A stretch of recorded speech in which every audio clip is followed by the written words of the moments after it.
Hello, c'est Nathalie, je suis une enchanteuse Emrys. Si tu as des questions concernant la coopérative, n'hésite pas, regarde sous la vidéo, j'ai laissé mes coordonnées pour que tu puisses me joindre directement.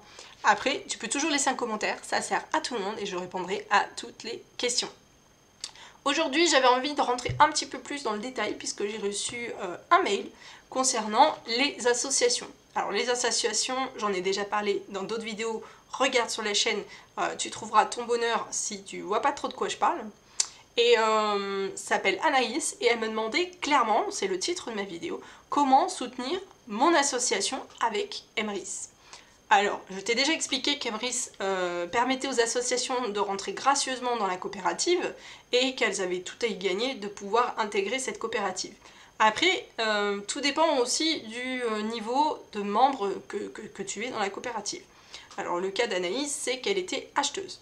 Donc une acheteuse peut simplement bénéficier bien de la coopérative, d'aller valider ses courses et de récupérer du pouvoir d'achat uniquement pour elle. Donc c'est un plan de fidélité solitaire. Donc en ce qui concerne les associations, eh bien, Anaïs ne pouvait pas faire grand chose. Clairement. Donc je lui ai déjà répondu par mail, mais j'ai dit aussi que j'allais utiliser eh bien, son mail pour pouvoir expliquer aux autres eh bien, comment faire.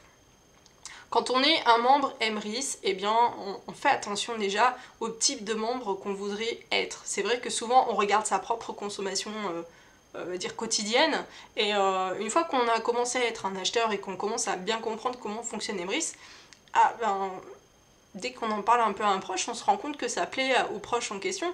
Ah bah mince, mais je peux pas le parrainer. Du coup, c'est là où, avant de s'engager avec Emrys, il faut bien penser au type de membre qu'on peut être.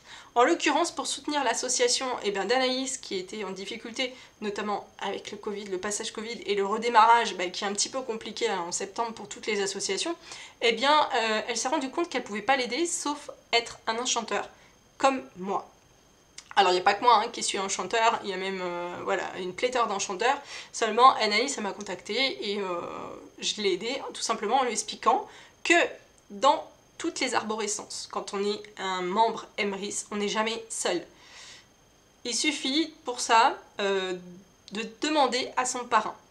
Le parrain, s'il n'est pas enchanteur ou si voilà, il n'en a pas à proximité, il va te donner le nom du parrain qui est au-dessus et qui est enchanteur.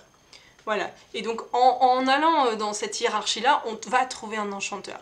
Donc ça veut dire que Anaïs, même si elle ne peut pas aider l'association, l'enchanteur qui est dans l'arborescence au-dessus d'elle va pouvoir enrôler l'association et pouvoir aider l'association à pouvoir, eh bien, tout simplement, profiter de la coopérative. Il y a une deuxième façon de faire, et c'est ce que j'ai également dit à Anaïs, c'est de changer eh bien, son statut de membre.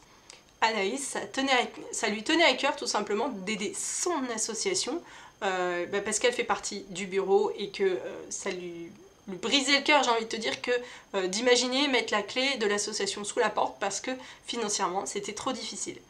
Et donc j'ai dit à Anaïs tout simplement, eh bien change ta carte membre. Changer sa carte membre, eh bien, tout simplement, ça peut se faire n'importe quand. On peut très bien changer du membre acheteur, du membre acheteur enchanté, ou acheteur enchanté à l'enchanteur, de l'enchanteur à l'acheteur. Bref, tout est possible. C'est simplement, eh bien, qu'il faut payer ton adhésion en fonction. Donc, c'est pour ça que je te dis bien réfléchir quand tu prends ta carte, parce que la carte, elle est valable 1 an.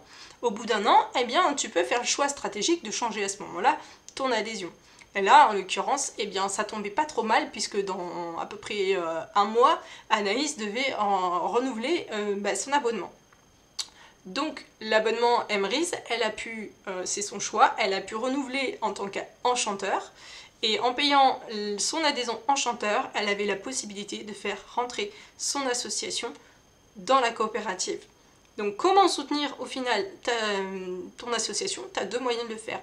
Soit tu demandes à ton parrain ou les parrains qui déparrainent, etc. pour trouver un enchanteur qui puisse parrainer ton association. Ou alors, si comme Anaïs, ça te tient vraiment à cœur de soutenir les associations eh bien, qui rament grave et que tu aimerais toujours voir exister, eh bien, deviens un enchanteur et soutiens tes associations pour pouvoir leur permettre d'exister. Voilà, tout simplement. J'espère que cette réponse elle a été un petit peu plus claire pour tout le monde. Et s'il reste encore des petits loups, n'hésite pas, j'ai laissé mes coordonnées sous cette vidéo pour que tu puisses me contacter. Et aussi laisser des commentaires sous cette vidéo, ça me fera très plaisir. Et laisser un petit pouce, pourquoi pas, ça me fera encore plus plaisir. En attendant, à une prochaine vidéo, moi je te dis à bientôt. Ciao!